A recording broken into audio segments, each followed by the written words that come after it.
Muchachas, muchachos. Je dis ça Comme on parce dit à que j'ai la Boston. moustache qui pousse. Eh oui. Tout le temps d'aller chez le coiffeur avec tous ces matchs de playoff. Et tu sais, ce matin, j'ai vu la lumière du jour, Jérém. C'est dingue. Et ça, pour un fan de NBA au mois de mai, c'est rare. C'est très très rare, c'est pas ça. évident. Les jours se J'avais rallongent, mais j'avais nous, presque on a du oublié mal. ce que c'était. Sauf que ça joue à la conférence Ouest, le temps que Le t'ailles te seul coucher. animal qui hiberne au printemps. On va se retrouver aujourd'hui pour une nouvelle preview, celle des Celtics contre les New York Knicks. Les Celtics. Les Celtics. Ah, je l'avais préparée, celle-là a été écrite, j'ai envie de la placer, donc Ok. ça c'est fait. Elle devait pas C'est être bon. facile en plus à orthographier, mais ok. Elle est mise, Pas facile à écrire, pas facile à prononcer. elle est mise à l'oral. On se retrouve juste après la petite intro.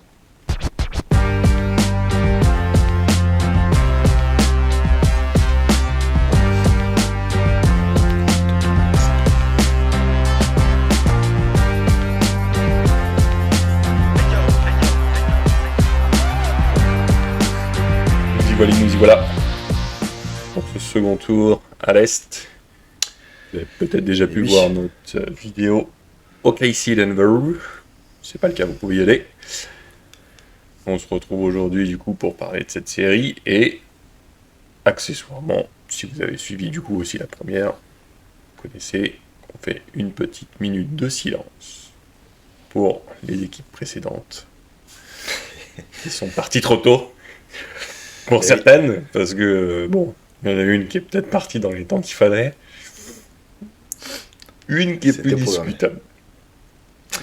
Ouais, une qui est un petit peu comme comme la première preview qu'on a tournée à l'Ouest, moins poussée, mais c'est vrai que on arrive avec deux équipes qui sont pas du tout dans le même mood entre guillemets, même si Pas la ça n'a même pas config, été non. si facile que ça pour Boston, et je vais te laisser revenir dessus, mais on peut quand même être d'accord sur le fait que les Knicks sont plus bataillés que les Boston Celtics. Ce qui était attendu aussi, bon, Clairement. déjà ne serait-ce que par le classement, on sait que Oui, de troisième, toute façon, sixième, c'est clair. normalement il y a plus d'opposition Qu'un 2-7. qu'un 2, un septième. Et puis très honnêtement, quand je dis une minute de silence, bon, vous connaissez, nous on parle pendant cette minute de silence. Eh oui. Mais on peut en faire une qui pourrait même durer 2-3 minutes pour Détroit parce que je pense qu'il y a beaucoup de regrets et que l'équipe doit être en deuil. Ouais. Au-delà du Et- fait que ils auraient pu gagner certains matchs et qu'ils ont un peu chié dans la colle, comme on dit, bien cette petite expression. Mhm. Je pense que les arbitres aussi sont à remettre en cause et j'aimerais qu'on en Quoi discute longuement, pas longuement, pas trop, mais franchement, Pas trop, mais c'était c'est une dinguerie. waouh, waouh, C'est- waouh, waouh. C'est une dinguerie. Ce qui a Bien été sûr, fait, la plus évidente reste sur la faute, sur le dernier shoot Ouais. qui n'est pas sifflé. Détroit avait joué son challenge, donc c'est toujours la question de quand est-ce qu'il faut jouer son challenge. Il faut le garder justement sur des fins de match comme ça, mais bon, c'est toujours le point Ouais, et puis d'interrogation. En plus de ça, je crois que de toute façon, même s'ils avaient eu leur challenge, comme il n'y a rien de sifflé, Oui, il n'y a rien de sifflé, donc je suis même pas sûr du qu'ils coup, je auraient sais pu... même pas si tu peux revenir dessus. Et ça serait peut-être justement un truc à améliorer, effectivement, pouvoir demander un challenge. améliorer et sur une fin au-delà de match ça, comme enfin, je sais pas dans Améliorer quelle les mesure. arbitres, oui. Ouais, améliorer. Bonne mesure aussi. Non, après c'est sûr, c'est toujours difficile de faire le taf qu'ils font et tout ça, il y a aucun Bien problème. Le Mais seul pas truc, sur celle-là, je trouve, tu vois. voilà, le seul truc, bon, déjà celle-là elle est évidente et Ouais. c'est chaud. Le seul truc c'est que je sais pas, mettez en place une règle qui permet de revoir une dernière action comme ça. C'est beaucoup trop D'autant important. plus en play-off. Alors, saison régulière, il y a toujours une importance, parce que voilà, un classement, ça peut jouer à un match ou deux, donc ça peut être important. Mais là, tu coupes complètement cette série, qui serait entièrement relancée, Détroit aurait pu se qualifier, enfin, franchement, là, ça change la donne de ouf. Et Non, mais au-delà de cette action, je voulais aussi reparler du retour en zone de Jalen Brunson, qui te sortent non, mais comme il n'a pas contrôlé, il avait qu'un seul appui, désolé, arrêtez. Ah, vous faites comme pour la faute, vous avouez aussi que vous aviez tort. Ouais, Peut-être qu'ils avaient prévu aussi de se tromper une deuxième fois, et que ça aurait fait trop. Du coup, ils se sont dit, on va essayer de trouver une excuse pour la première. Enfin voilà, moi je trouve ça abusé, et après Détroit, dommage pour leur manque de réalisme sur le fait des fois des pertes de balles, des enchaînements à -10, -15 sur certains ouais, matchs bah, alors qu'ils avaient un peu d'avance. c'est clair. Dommageable. Il y a notre... Franchement dommageable pour l'équipe, dommage pour mon pronostic qui les avait mis. Et Ouais, après, comme tu dis, c'est dommage, en fait, sur le déroulement de la série, parce que, hmm, clairement, enfin, comme tu dis, il y a des trucs où c'est eux qui ont foiré eux-mêmes. Bon, le premier match qui perdent tout seul, où ils mènent, et puis en fait, à cheval entre la fin du troisième et le début du quatrième quart-temps, bah, tu vois clairement l'équipe qui a de l'expérience en playoff et celle qui n'en a pas. hmm. Mais au-delà de ça, comme tu dis, et je pense que potentiellement, ça serait un truc à soulever, et c'est intéressant ce que tu disais, c'est quand tu as dit d'autant plus en playoff, en fait, bah pourquoi pas, tu vois, qu'il y ait une règle qui s'applique que sur les playoffs. De toute façon, vous arbitrez pas de la même manière en playoff et en dehors des playoffs. Donc, Ouais, donc ça pourquoi pourra, pas en plus de ça, rajouter, voilà, en plus de tu ça, vois, une justifier, règle tu vois. supplémentaire en disant, bah voilà, sur le dernier shoot, s'il n'y a rien qui est sifflé, et que l'équipe a son challenge ou pas, ou qu'il y a un doute, et ben les arbitres ont le droit d'aller voir, et let's go, tu vois, on rajoute ce truc-là en playoff. C'est, comme tu dis, en fait, c'est trop important pour le tournant que ça donne à cette série. Ça devrait pas, en fait, dépendre de ce truc-là. Oui, Détroit, des fois, ont pas assuré, mais ils ont pas le droit non plus de Oui, c'est perdre pour sur un ça, truc comme ça, tu vois. je parle de l'arbitrage, mais il y a aussi, oui, des trois Bien sûr, il n'y qui a pas auraient que pu ça. gagner même certains C'est matchs clair. et du coup ne Qui n'ont pas se pas fait le retrouver en job. position comme ça, Tout à de fait. dépendre d'une erreur ou non d'arbitrage, d'une décision, on va dire. Ouais. Mais bon, c'est vraiment dommage pour eux, d'autant plus que, bon, c'est assez anecdotique, mais ils gagnent une nouvelle fois aucun match à domicile en play-off, et du coup, pourtant les Ouais. fans étaient bien chauds et tout, et donc C'était chaud. Ouais, c'est clair. c'est dommage, et on aimait bien l'équipe et le mood. Après, c'est peut-être que reculer pour mieux sauter l'année prochaine, mais Oui, il passer, faut aussi voilà, passer par finir plus l'apprentissage, c'est haut. clair. Et... Ouais. Donc, non, franchement, j'aime bien cette équipe, et voilà, des petites mentions à Tobias Harris, bien sûr Malik Beasley, tout ça. On fait un boulot important. Et Monsieur Thompson, toujours aussi combatif. Et Jalen Duren, qui a fait Oui, une aussi, série très honorable pour si on ce qui en compte pas était la attendu de dernière lui. passe merguez, c'est tout à fait honorable, effectivement. J'ai Comme cligné des yeux à ce moment-là, c'est pour ça. Ah, t'avais pas vu? Je t'ai remonté. J'ai pas envie de voir. Ouais, non, c'est vrai que c'est dommage. Et en plus, bon, c'est dur pour des jeunes joueurs comme ça de faire des erreurs comme ça en fin de match, parce que ça reflète Ouais, ça tellement pas marque, et le après, combat peut-être c'est justement, ça. l'expérience passe par là.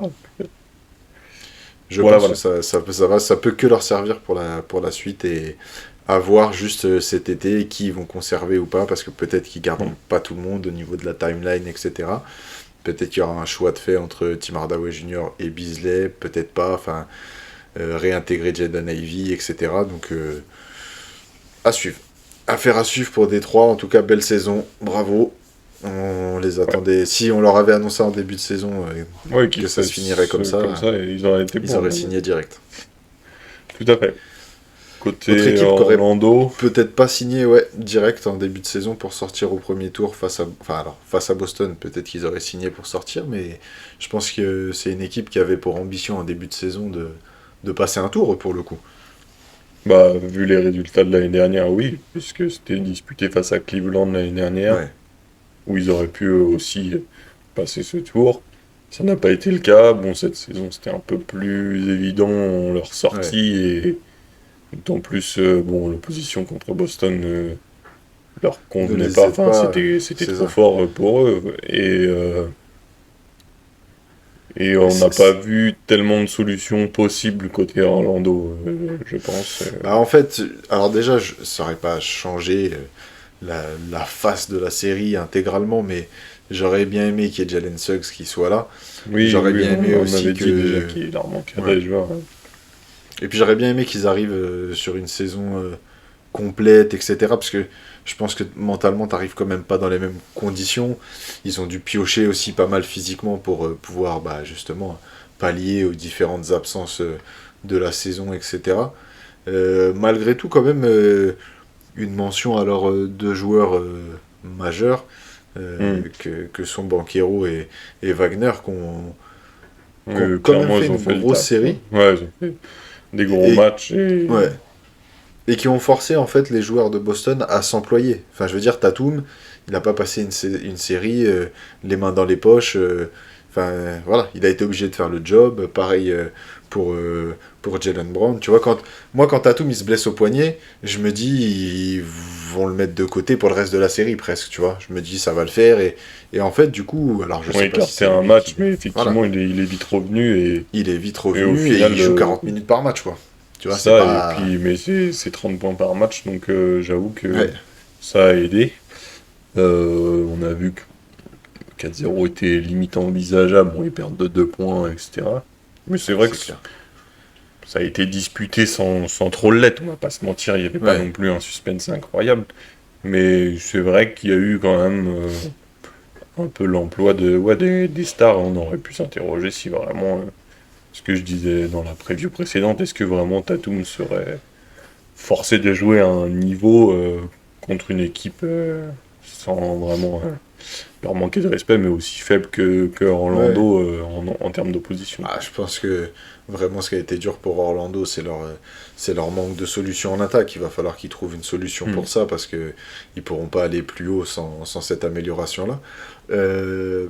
Pour faire un petit lien entre les deux séries et les deux équipes qui se sont qualifiées, on peut dire que ça soit du côté de Boston ou du côté de New York, les deux joueurs décisifs entre guillemets de chaque série, bah là pour le coup ça a été chacun leur franchise player, que ce soit Jason Tatum d'un côté ou Jalen Bronson de l'autre.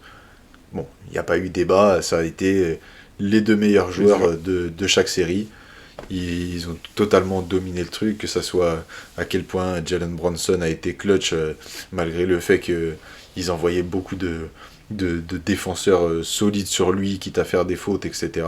Et puis Jason Tatum, comme tu le disais, c'est 30 points. Mais en fait, c'est aussi 12 rebonds, c'est plus de 5 passes, 1,6 interceptions, presque. Enfin, voilà, ça a été les deux meilleurs joueurs. Ils ont dominé leur série à un niveau auquel on les attendait, mais peut-être pas dès le premier tour. Quoi.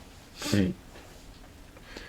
Une série qui a été un peu dure physiquement hein, pour Ouais, les Celtics quand même. Ils sont bien pour fait les, rentrer encore une fois, dedans. hein, encore un point commun entre les deux, je trouve. Ouais.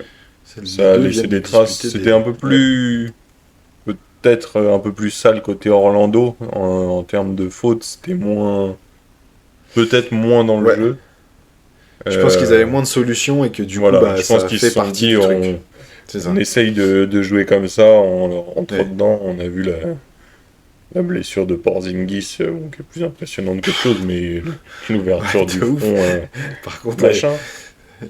Et en Voilà, plus, le mec c'est. rigole. Ouais, c'est ça, c'est pour ça que je dis, bon, plus impressionnante, Oui. voilà, Pas de commotion, pas de que la trucs, gravité etc. que Mais c'est vrai ça que, pouvait être, ouais, mais c'est vrai, que quand tu vois ça, ça résume un que peu la conférence de l'opposition presse, qu'Orlando ouais, a fait à c'est ça. Boston. Ouais.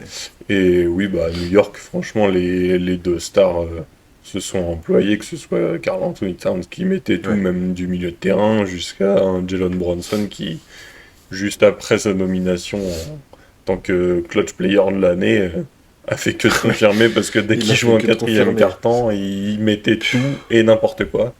Et Donc puis faire ça, franchement, c'est... le dernier shoot, là, le dagger Et voilà. Et en sur plus, Osar c'est ça qui Thompson, alors termine que. la série. Terrible. Déjà sur les autres matchs, et en plus, voilà, sur le Ouais. dernier match, c'est... Oh, ça, Ça c'est. finit la Tu connais, série. ça, c'est les images. Pendant 10 ans, on va les voir, ces images-là. Dès qu'à chaque fois que ça va parler de Bronson en playoff, tu peux être sûr qu'il verra cette image-là, y a aucun doute. C'est clair. On va Est-ce qu'on va avoir autant passer. d'images de lui sur la série qui est à venir? On va en discuter, on va en discuter. On va en Ah, discuter.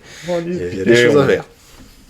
On passe dans le vif du sujet de cette preview, du coup, Ouais. sur le... qui poursuit, du coup, bah, effectivement, ce qu'on vient de vous expliquer, un peu les oppositions qu'il y a eu et les emplois de chacun. On va un peu faire comme d'habitude, on va passer aux joueurs clés qui pourraient faire avancer ou changer cette série. Ouais.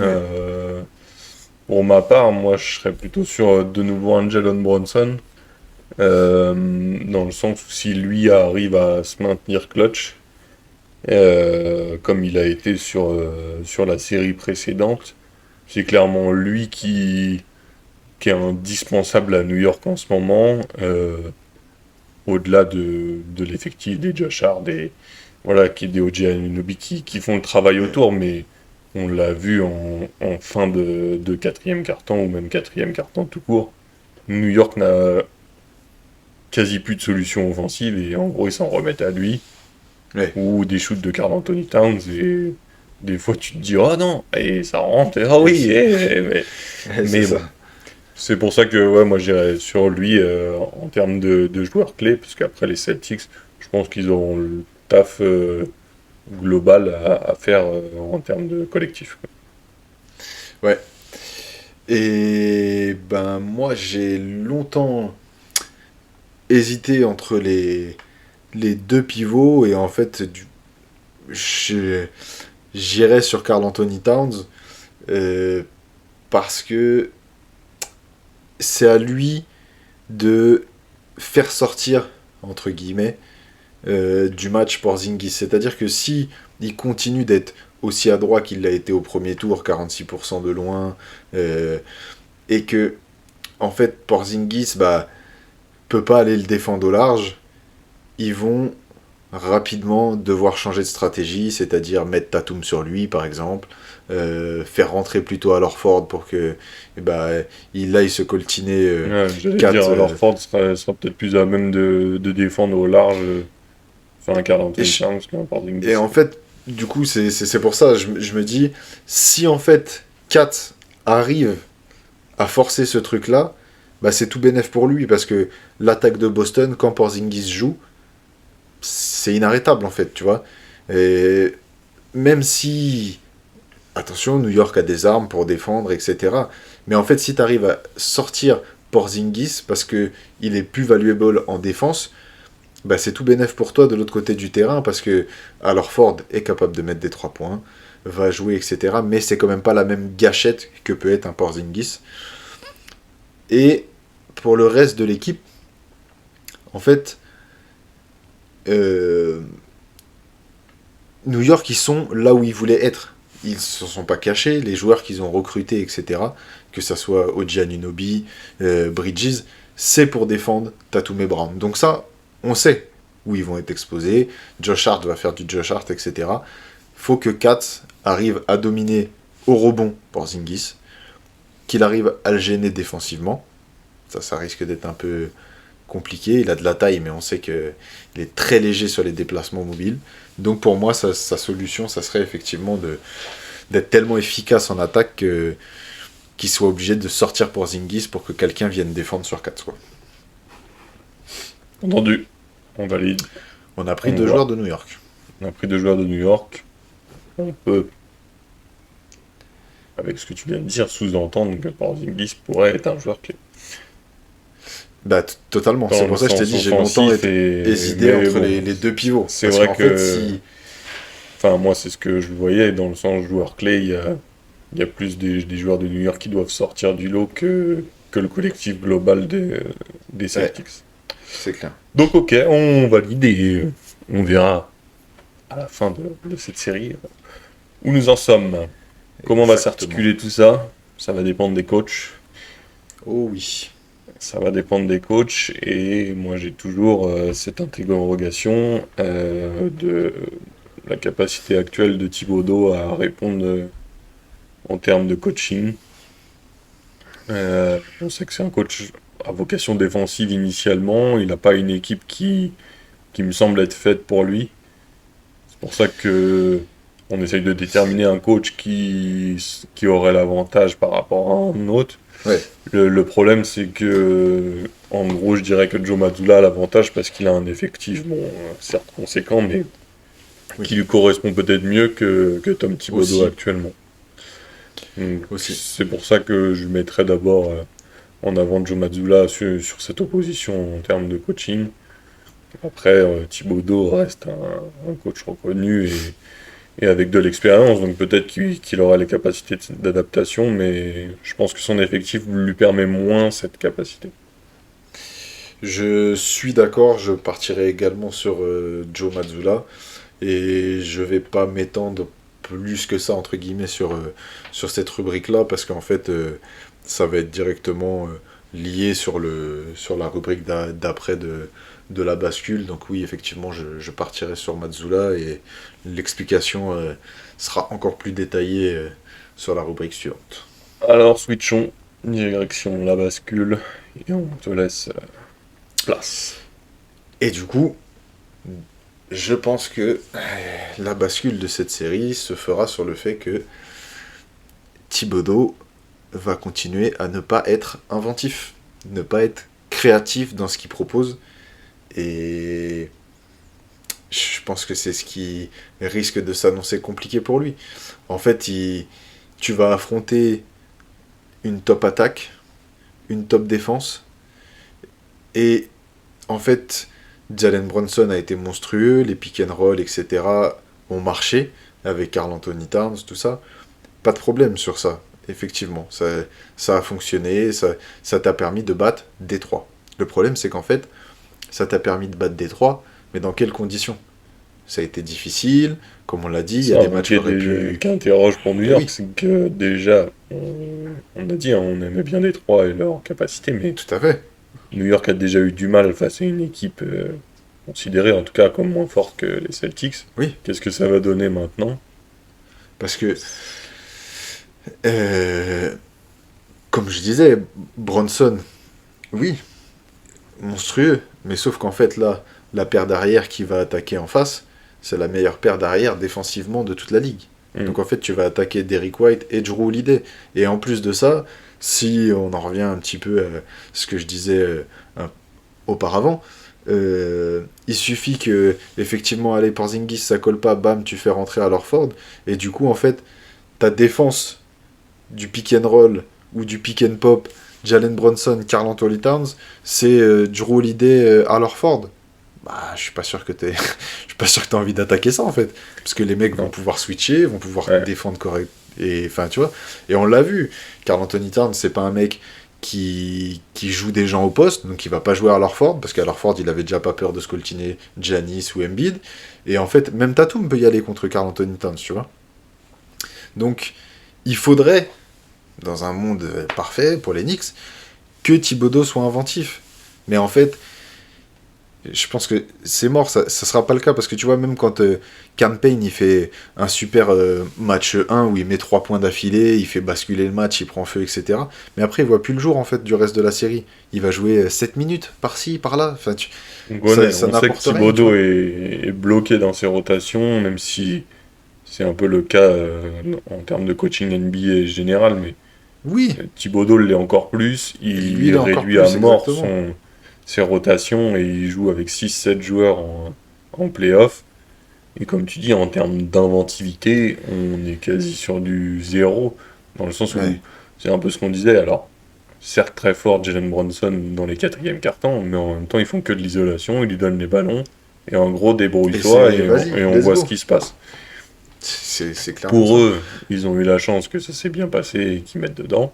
Et que ça soit un joueur comme tu dis, là avec les deux arrières défensifs que sont Derrick White et Jrue Holiday, il y aura peut-être autre chose, et même s'il n'est pas reconnu pour ça, etc. Mais si on fait rentrer des Peyton Pritchard dans le jeu, juste en tout cas en termes de déplacement, il va pouvoir en tout cas suivre Jalen Brunson.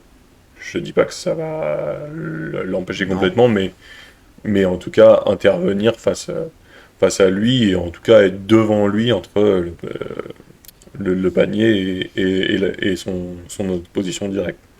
C'est clair. Moi, vraiment, une demande, Thibodeau, tente un truc. Si ça vient à pas se passer comme prévu, que tu... Je sais pas, je te dis, Josh Hart, il a fait un bête de premier tour. Il est au top niveau pourcentage, même à 3 points, il tourne bien. Alors, il est tout petit volume, etc. Mais je veux dire, il fait un super premier tour, il prend 9 rebonds, il fait des passes, il participe au playmaking, etc. Mais 2 matchs, ça se passe pas bien, tu perds 2-0, bah tu sais quoi, commence le match avec Mitchell Robinson et 4 sur le terrain. Et vas-y, tu joues avec 2 bigs. Tente un truc, quelque chose. Ou alors, au moins que Josh Hart sorte super rapidement. T'es pas obligé de mettre tout le monde à 40 minutes sur tous les matchs. Donne du temps de jeu à d'autres, tente quelque chose. J'y crois pas, mais je pense que ça pourra faire la bascule. Je pense pas que c'est quelque chose qu'on verra, mais effectivement, ça peut être la bascule de cette série sur la tactique des Knicks, en tout cas, et du coaching staff, accessoirement, parce que les joueurs font un peu ce qu'on leur demande. C'est clair. Donne 15 minutes à Landry Shamet. Calmons-nous. Ça, c'est une blague, coach Tib. Alors ça, je préfère que tu tentes rien. Si regarde cette preview, peut-être il va... bien sûr qu'il regarde, évidemment. Ton petit point de bascule, du coup, de ton côté? Ouais, c'était un peu ça, et c'était comme je l'ai déjà abordé plus ou moins, c'était la force collective de Boston, supérieure, à mon avis, aux individualités de New York. Je pense que on a vu qu'ils étaient un peu esselés face à Détroit. Je parle de Karl Anthony Towns et Jalen Brunson, même si on a cité plein d'autres joueurs voilà, qui rentraient et qui mettaient un peu dedans et qui maintenaient les Knicks, mais on a vu que c'était une quasi-dépendance absolue de ces deux joueurs et de leur niveau offensif. Et du coup, là, la force collective des Celtics, que ce soit défensivement ou offensivement, fera le taf face à cette équipe de New York et pencher la série en leur faveur. Il y a de fortes chances, effectivement. Pronostiquons. À un moment donné, il faut y aller. Hein. Et là, pour ça, on affiche le logo de l'équipe victorieuse. Sûr. Si vous Désolé, êtes sur le podcast, vous ne nous voyez peut-être pas, mais on va vous le dire, Celtics sera au tour suivant. Et oui. Et j'ai quand même été moins optimiste que toi, et c'est étonnant. Je pars sur un 4-2 contre un 4-1 pour toi. C'est pour faire le mec humble, mais on sait que dans ta tête, tu penses 4-0. non, je vais pas aller jusque-là, parce que vraiment, on a vu que New York pouvait faire des très gros matchs, etc. Et donc je pense qu'ils ont des chances. J'avais trop lavé au Garden cette saison. Je sais que la saison régulière, c'est pas... Mais vous les avez grave lavé au Garden. Et peut-être que justement, ils seront revanchards, mais... J'espère. Ah, moi, c'est tout ce que je demande, une série acharnée. C'est une opposition aussi historique, et on sait que les deux... J'allais dire aiment bien s'affronter ou non, ça dépend quoi. Dans quel sens c'est ça. Dans quel sens ça dépend si t'es à Boston ou si t'es à New York quoi. Voilà.